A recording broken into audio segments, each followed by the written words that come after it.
আসসালামু আলাইকুম। Hello guides, আজকের আমরা আপনাদেরকে দেখাবো হচ্ছে মাইক্রোসফট ওয়ার্ডের ভিতরে অনেকগুলো যখন আমরা পেজ লিখব, এখানে আমাদের অনেকগুলো যখন পেজ লেখা হবে, তো এই পেজের মধ্যে থেকে আমরা মনে করি যে একটা লেখা খুঁজে বের করব, অথবা মনে করি একটা লেখাকে আমরা পরিবর্তন করব, অথবা সম্পূর্ণ যে পেজের মধ্যে যে লেখাগুলো আছে এই লেখাগুলোকে সবগুলোকে যদি আমরা সিলেক্ট করতে চাই, সেক্ষেত্রে আমরা কিভাবে কাজগুলো করব, তাই না? তো এই সম্পর্কে সম্পূর্ণ বিস্তারিত তুলে ধরার জন্য এখন আমরা চলে যাই। এখান থেকে ফাইন্ড অপশন আছে, আমরা ফাইন্ড অপশনের কাজ করব। ফাইন্ড অপশনের কাজ হচ্ছে খুঁজে বের করা। তো এখান থেকে যদি মনে করি যে আমি একটা এই পেজের মধ্যে, আমাদের এই পেজের মধ্যে একটা লেখা আছে, যে লেখাটাকে আমি এখন খুঁজবো, কিন্তু খুঁজতে গেলে অনেক সময় লাগতেছে, তো আমি এখানে লিখে দিয়ে খুঁজবো। তো আমি এখান থেকে মনে করি আমি ফাইন্ড অপশনে ক্লিক করি। ফাইন্ড অপশনে ক্লিক করার পর এখানে ক্লিক করে দেব। ক্লিক করার পর এরকম আমাদের সামনে একটা ডায়ালগ বক্স চলে আসবে। আসার পর এইখানে আমি লিখব, এইখানে আমি দা অপশন লিখব। এই অপশনটাতে লিখলাম। লেখার পর এখন আমি ফাইন্ড অপশনে ক্লিক করব। এখন ফাইন্ড অপশনে ক্লিক করার পর দেখেন যতগুলা জায়গায় অপশনটা লেখা আছে, দা লেখা আছে, সব জায়গাতেই একটা একটা করে সিলেক্ট করে বের করবে। এরপরে কি বলছে, word has finished searching the document. তাহলে এই ওয়ার্ড আর এই ডকুমেন্টের মধ্যে নেই, তাহলে যতগুলা ছিল সবগুলাকে খুঁজে বের করে দিল। তাহলে ফাইন্ডের কাজ কি? খুঁজে বের করা। আপনি যেটা ধরে নেন কোনো নাম আপনি খুঁজবেন, তাহলে ওই নামটা এখানে লিখে দিয়ে ফাইন্ড নেক্সট করবেন। তাহলে ওই নামটা কোথায় আছে ওই ডকুমেন্টের ভিতরে সে জায়গাতে সিলেক্ট করে দিবে। তাহলে আমরা বুঝতে পারলাম যে ফাইন্ডের কাজ কি। ফাইন্ডের কাজ হচ্ছে খুঁজে বের করা। এরপর চলে যাব এখান থেকে রিপ্লেস। রিপ্লেস হচ্ছে পরিবর্তন করা। মনে করি আমাদের এখানে একটা ডকুমেন্ট অথবা অনেকগুলো পেজ লিখে রাখছে, আমি এখানে অনেকগুলো পেজ লেখা আছে মনে করি। সেক্ষেত্রে এই পেজগুলোর মধ্যে থেকে আমি মনে করি ডু লেখাটা কোথায় আছে, আমরা এখান থেকে ডু দেখতে পাচ্ছি। এরকম ধরনের রহিম, করিম, জব্বার, বরকত, যে কোনো নাম আপনার পেজের মধ্যে থাকতে পারে। তো ওই পেজের মধ্যে কত নাম্বার পেজে লিখছেন সেটা ওই নামটাকে পরিবর্তন করবেন। মনে করেন আমি যে ডু এর জায়গায় ধরেন টু বসাবো, অথবা রহিমের জায়গায় করিম বসাবো, সেক্ষেত্রে আমাকে কি করতে হবে? রিপ্লেস অপশনে যেতে হবে। এখান থেকে রিপ্লেস অপশনে ক্লিক করলে তাহলে যে নামটা আমাদের ওই পেজে লেখা আছে ওই নামের পরিবর্তে অন্য নাম বসানো। তা আমি রিপ্লেস অপশনে ক্লিক করে দিলাম। রিপ্লেস অপশনে ক্লিক করার পর আমাদের এরকম ধরনের একটা বক্স চলে আসবে। আসার পর আমি এইখানে কি লিখব? ডু। আপনি যদি করিম নাম পরিবর্তন করতে চান তাহলে ওইটা আপনি নাম দিয়ে দিবেন আপনার ইচ্ছা মতো।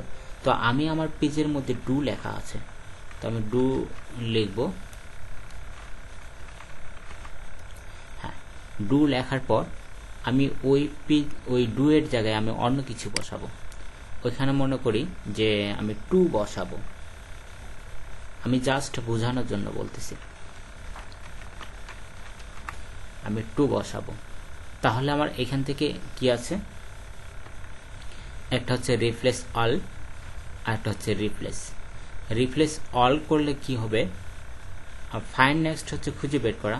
রিপ্লেস অল করলে যতগুলো জায়গায় ডু আছে, আপনার ওই পেজের মধ্যে যতগুলো জায়গায় ডু লেখাটা লিখছেন সবগুলো জায়গাতে একসাথে টু বসে যাবে। এই জন্য আমরা কি করব?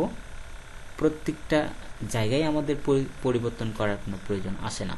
সেক্ষেত্রে যেই জায়গাটা আমার ভুল আছে আমি ওই জায়গাতে টু বসাবো, ডু এর জায়গায় টু বসাবো। আর নাম পরিবর্তনের ক্ষেত্রে যদি রহিম নামটা থাকে তাহলে রহিমের জায়গায় করিম বসাবেন। তাহলে আপনি রহিম লেখাটা উপরে লিখবেন, আর তার মানে হচ্ছে যেটা ডকুমেন্টে লেখা আছে সেটা উপরে লিখব, আর যেটা হচ্ছে পরিবর্তন করব সেটা নিচে লিখব। তাহলে আমরা ডু এর জায়গায় টু বসাবো, এই জন্য ডুটা উপরেই আছে আমাদের। এরপর কি করব? টু বসাবো, আর টুটা হচ্ছে নিচে লিখছি। নিচে লেখার পর এখন আমরা কি করব? আর রিপ্লেস অলে ক্লিক করব না, শুধু রিপ্লেসে ক্লিক করব। তার আগে একটা কাজ, আমি আগে এটাকে খুঁজে বের করি, ওই কোন ডুটা আমি পরিবর্তন করব। আমি এখানে ফাইন্ড নেক্সট ক্লিক করব। এই ফাইন্ড নেক্সট অপশানে ক্লিক করার পর আমি ডু এর জায়গায় চলে আসলাম, একবারে সরাসরি সিলেক্ট।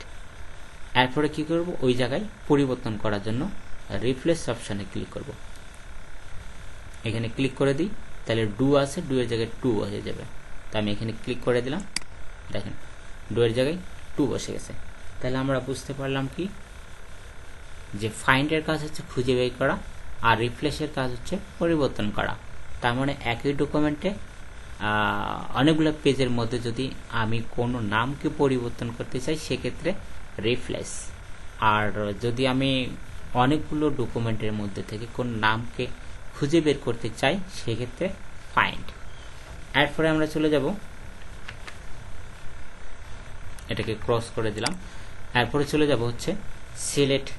যদি মনে করি যে আমাদের এখানে অনেকগুলো পেজ আছে, পেজগুলো সম্পূর্ণ লেখাকে একসাথে সিলেক্ট করব, সেক্ষেত্রে আমরা এখান থেকে সিলেক্ট অপশানে ক্লিক করব।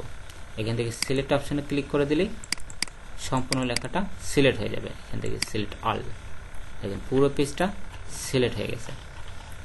তাহলে এটার কাজ হচ্ছে সম্পূর্ণ পেজকে সিলেক্ট করা।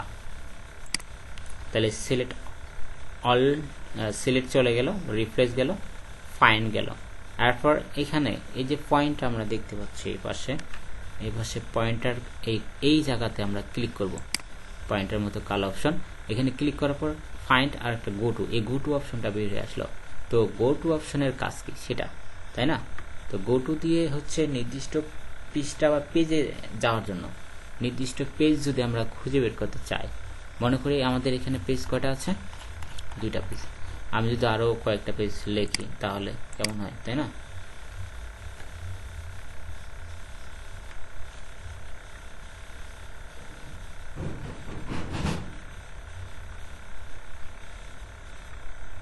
দিলাম, মনে করি লিখলাম, নিচে আরো আমরা এভাবে লিখতে পারি, পেজ নিতে পারি, ঠিক আছে? আমরা আরো অন্যান্য পেজগুলো নিতে পারি। তো আমার কাজ হচ্ছে কি, নির্দিষ্ট পেজে যাওয়ার জন্য, আমার কাজ হচ্ছে নির্দিষ্ট পেজে যাওয়ার জন্য। তাহলে এখানে আমরা কয়টা পেজ করছি, পেজ কয়টা হচ্ছে, 1টা 2টা 3টা পেজ। তাহলে আমার কাজ হচ্ছে নির্দিষ্ট পেজে কিভাবে যাব, তাই না? যদি এখানে 10টা 15টা 20টা পেজ থাকে, তাহলে আমি পেজে কিভাবে যাব? এখান থেকে হচ্ছে গো টু অপশনে ক্লিক করে দেব। ক্লিক করার পর আমাদের সামনে এরকম একটা বক্স চালু হয়ে যাবে। এখানে আসার পর এখানে আমি কি করব, পেজ নাম্বার দেব। ধরেন যে আমি 7 নাম্বার পেজটা প্রিন্ট করব, 7 নাম্বার পেজে একটা ডকুমেন্ট আছে, শুধু এই পেজটাকে প্রিন্ট করব। ওই পেজটাকে প্রিন্ট করার জন্য যেহেতু আমাদের এখানে 3টা পেজ নেওয়া আছে, তো আমি এখান থেকে 3টা পেজ দেব, 3 দিলাম, দেওয়ার পর হচ্ছে গো টু অপশনে ক্লিক। আমরা তাহলে কত নাম্বার পেজ আসলাম, 3 নাম্বার পেজ, এখান থেকে কিন্তু দেখতে পাচ্ছি। ওকে, তাহলে 3 নাম্বার পেজ। এরপরে যদি মনে করি যে আমি এখান থেকে হচ্ছে 1 নাম্বার পেজে চলে যাব, তার মানে 1 নাম্বার পেজটা আমি প্রিন্ট করব, সেক্ষেত্রে আমার 1 নাম্বার পেজ দেওয়ার পরে ওকে অপশনে ক্লিক, গো টু অপশনে ক্লিক, দেখেন 1 নাম্বার পেজে চলে আসছে, ঠিক আছে? এখান থেকে লাইন সিলেকশন, বুকমার্ক, আরো অন্যগুলো আছে, এগুলো আপাতত বিস্তারিত বলার সময় নেই, ভিডিওটা বড় হয়ে যাবে।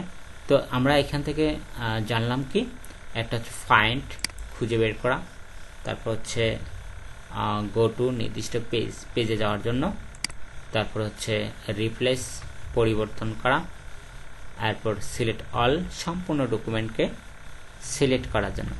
তাহলে আজকের পর্বে আমরা এইটুকুই আপনাদের সামনে বিস্তারিত আলোচনা করলাম।